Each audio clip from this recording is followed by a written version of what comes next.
Turmeric jail कुदरती अज्जा से तैयार करदा एक हैरान कुन जेल है जो बायोरोलिक और गिलोरिक सीरम के साथ मुतहरिक है। यह जिल्द पर जमी मैल और स्याह निशानात को दूर करने और जिल्द को रोशन करने के लिए, नम रखने के लिए कुदरत के बेहतरीन तोहफों में से एक तोहफा है। इसको अलविरा जेल के साथ मिलाकर इस्तेमाल किया जाता है। इसके अलावा जब महासों से पैदा होने वाले बैक्टीरिया का मुकाबला और जिल्द पर मौजूद पर जमी गर्द का सफाया करने की बात आती है तो एंटीबैक्टीरियल खसूसियात बेहतरीन तरीके से काम करती है। यह आपकी जिल्द को पुरसुकून करता है और हार्मोनल मसाइल के बायस निकलने वाले दानों और महासों के दाग खत्म करने का भी काम करता है।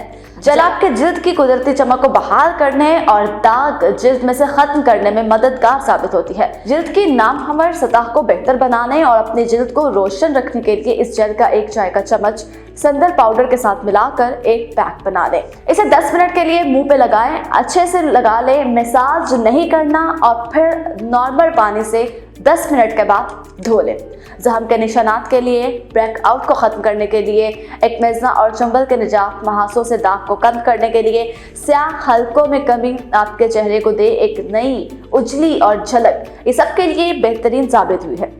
हल्दी जिल्द के जिस्मानी एतबार से बहुत से फायदे हैं। इसी तरह जिल्द के खुलियों की नशोनुमा करने में भी मदद फराहम करता है और इससे महासों के दागों की ज़ाहरी शक्ल को कम करने में भी मदद मिलती है। मुख्तलिफ जिल्दी अमराज के डॉक्टर ने भी जिल्द पर स्याह धब्बों को कम करने के लिए हल्दी इस्तेमाल करने का मशवरा दिया है। आपकी ज़रूरत यह है कि मरहला 1 में मिक्स करें। एक छोटे से प्याले में हल्दी जेल और एक अदद खोखाबा पाउडर बादाम पाउडर के साथ अच्छी तरह से मिक्सर बना लें और इसको रोज़ाना की बुनियाद पर इस्तेमाल करें।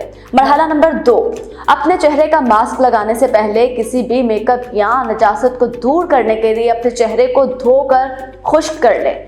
मरहला नंबर 3, 10 मिनट लगा रहने दें और चौथे में नीम गर्म पानी से धो लें। उम्मीद करती हूँ आपको वीडियो बहुत पसंद आई होगी। इस जेल को आप हमारी वेबसाइट kishmisholganic.com और हमारे फेसबुक पेज या इंस्टाग्राम के पेज से ऑनलाइन मंगवा सकते हैं। उम्मीद करती हूँ वीडियो आपको पसंद आई होगी। अगर पसंद आई हो तो लाइक और शेयर कीजिएगा। इसी के साथ मुझे इजाज़त दीजिए। खुदा हाफिज़।